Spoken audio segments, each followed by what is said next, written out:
Hello there friends and welcome. Today I want to show you my updated best Crusade Relics guide for the enhanced edition of the game, now with even more powerful items for your party to use and abuse. And trust me when I say this, some of the Crusade Relics are so powerful that they can completely change the game into your favor, no matter if you are on unfair or fighting a tough boss. You have amazing effects such as combining the highest critical range with the critical multiplier on a single weapon, being able to completely change all damage, physical and spell damage as well, into irresistible types, to fully hit no matter the enemy you're fighting, and some other great fun stuff. So let's get right into it, but before talking about the best Crusade Relics, I want to first start with how to actually get and make them, as I got a lot of questions regarding this in my previous guide, so let's give it a go, shall we?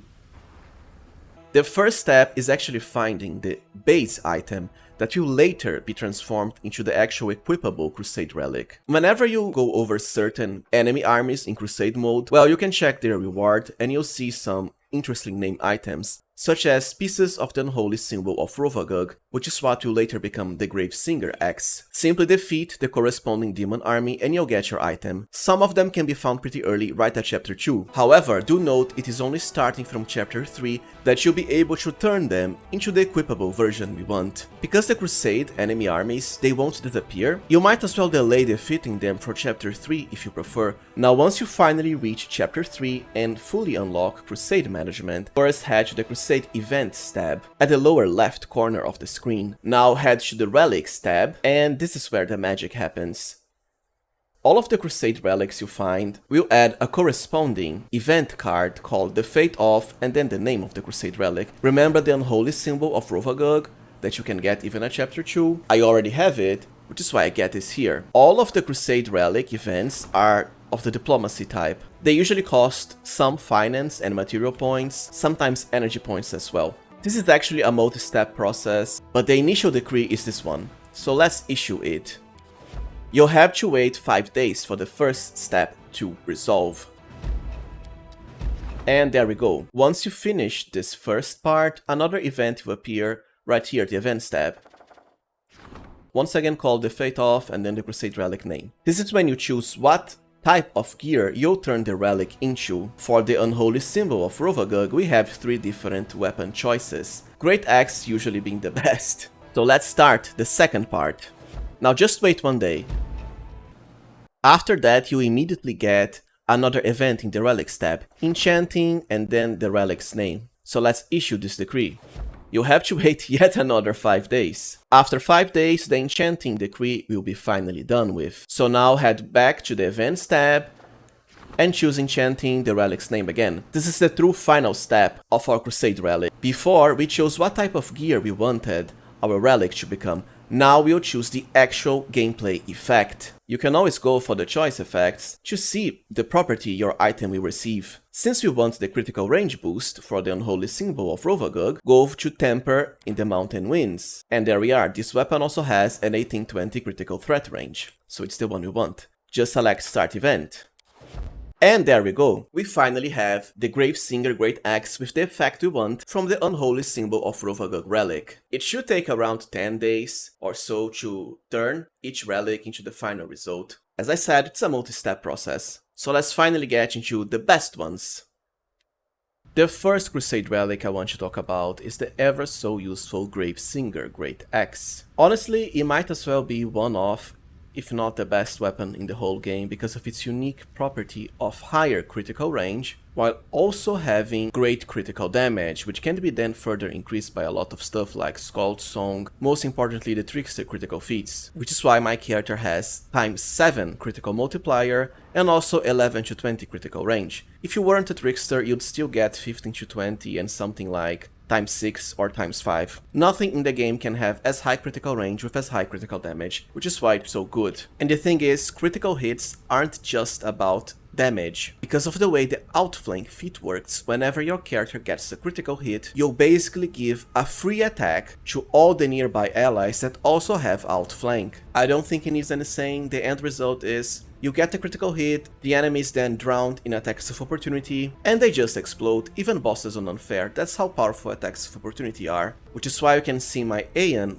against Baphomet pretty much destroying him even when mostly unbuffed, after getting a single critical hit. The only thing the Gravesinger doesn't have is reach, unlike, let's say, a Bardiche, Fauchard, or Glaive. However, you have the size enhancing spells for that purpose, such as Enlarge Person, most importantly Legendary Proportions, which is why my character here has this whole yellow area to attack with his Gravesinger Great Axe. The Gravesinger Axe comes, as I've mentioned before, from the pieces of the unholy symbol of Rovagug that you can get by defeating this demon army here, close to the Leper Smile area, after vanquishing a demon fortress, right at this point.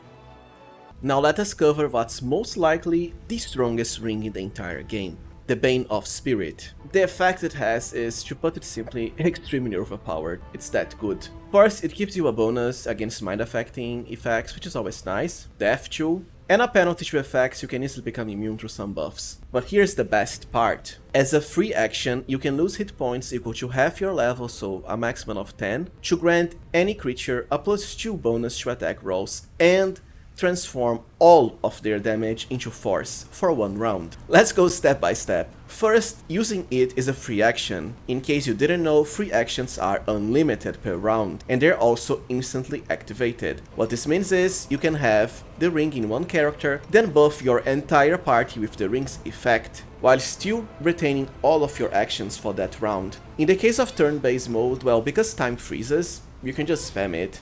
As far as real time with pause, simply remember to press the letter V on your keyboard, because that will pause and then automatically unpause the game very fast.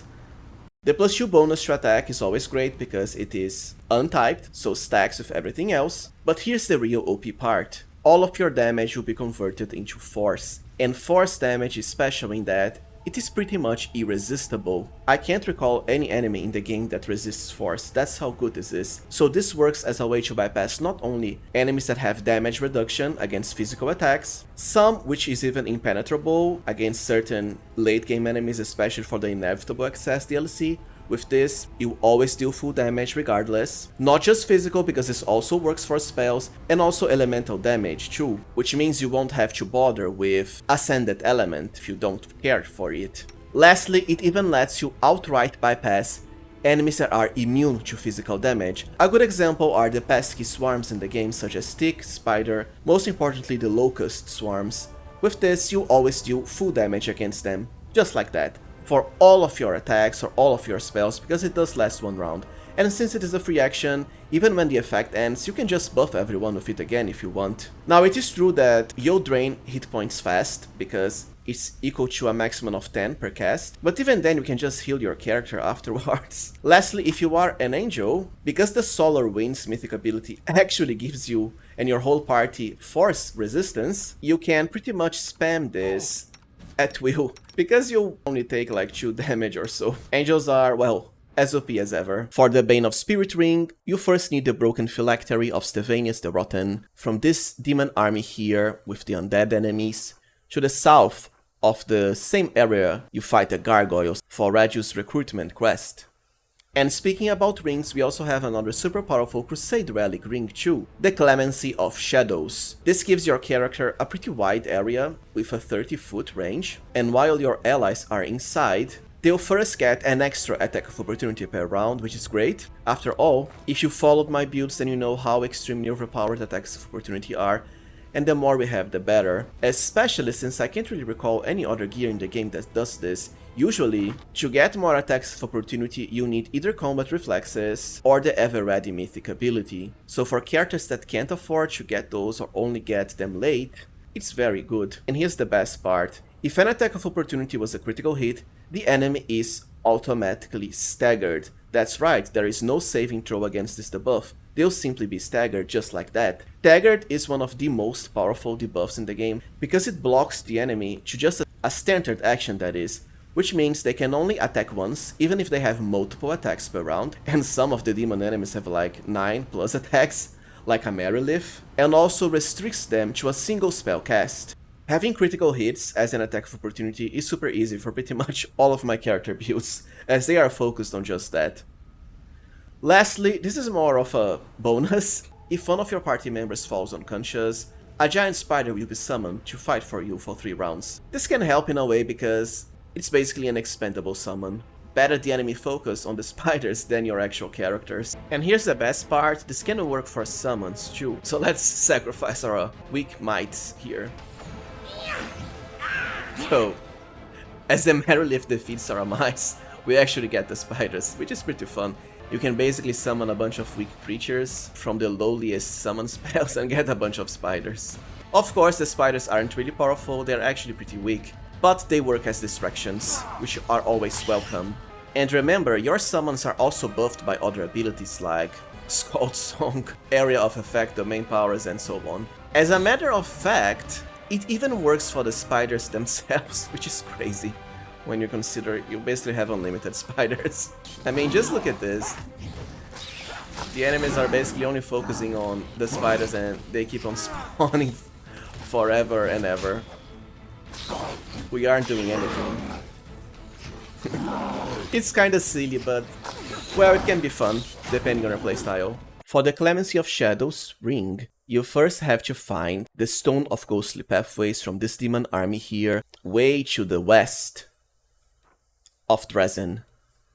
Now let's cover one of my favorite headbands in the game, Zaori's Beauty. First, it is a headband of +6 Charisma and Wisdom, so perfect for clerics, oracles, and so on. Second, it has the extremely unique effect of granting the wearer and all nearby allies in a 10-foot area the effects of the Shielded Caster, Allied Spellcaster, and Shield Wall feats. The most important one here to me is Allied Spellcaster, because this feat increases your spell penetration by +2 for every ally nearby that has it. I suppose if you had a lot of characters with shield, this could also help. But anyways, Allied Spellcaster actually doesn't have a limit on how high you can increase the bonus, which is what makes it so extremely powerful. So long as your characters are decently close to each other, you can gain such absurd amounts of spell penetration as you pretty much hit everything even with no investment whatsoever into spell pen.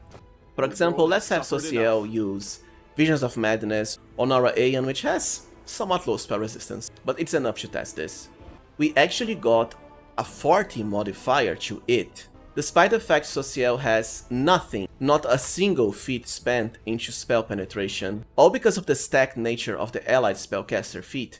And since this is granted for all of the nearby allies, it's not just the wearer of the headband. Of course, if you truly want to increase it to the max, you have to keep your characters close, but remember, at least for my builds, I have so many mounted characters that it's pretty easy to get many characters together. Because when you're riding your pets, you share the same spot. The only downside of this headband is that you can only get it at chapter 5. On the other hand, it pretty much trivializes spell penetration and spell resistance. For Zaori's headband, you need to get Zaori's pin from this demon army here, pretty much as close to the southwest of the map you can be. So Dresden is here, then you just keep going until you defeat this demon fort, which then opens the area and this demon army for Zaori's pin. Lastly, I want to cover one of the best metamagic rods in the game, especially for how early you can get it, the Devouring Lust. It is actually a greater maximize rod, which means it will maximize any spell in the game up to level 9 once. In case you didn't know, maximize means for spells that have a dice roll, it just treats all of them as if it was at the maximum value, so 10d6, 60. The benefits don't just stop there, however. It can be used for a total of 6 times per day. Yes, this will recharge upon rest, so way above that of the other metamagic rods that are usually limited to just 3 times per day. Lastly, it also changes all of the spell damage into Unholy, which can be pretty great because usually enemies don't resist Unholy, even demons. This rod is so powerful that it's basically one of the reasons I don't really bother with Ascended Element on my characters. I can just use Devouring Lust to convert it to Unholy, while also maximizing it. And one of the best parts is you can get it right at chapter 3, even at the very start of it. This rod will achieve its maximum potential in the hands of merged liches and angels because of how high they can increase their caster level, and the fact their best damage spells don't have a cap, so the more damage the better. But ultimately, this can work just fine for any spellcaster that is focused on damage. And you can even combine it with the Bane of Spirit Ring to change the damage from Unholy into Force. Well, alright, so this was it from my updated Best Crusade Relics guide. Of course, I wasn't able to cover every single one of them, as I prefer to focus on the ones I truly think are game-changing. But feel free to comment down below your other favorite ones that you think I might have missed. As usual, please remember to like, subscribe, and even consider becoming a channel member if you can. Thank you for watching and see you next time, friends.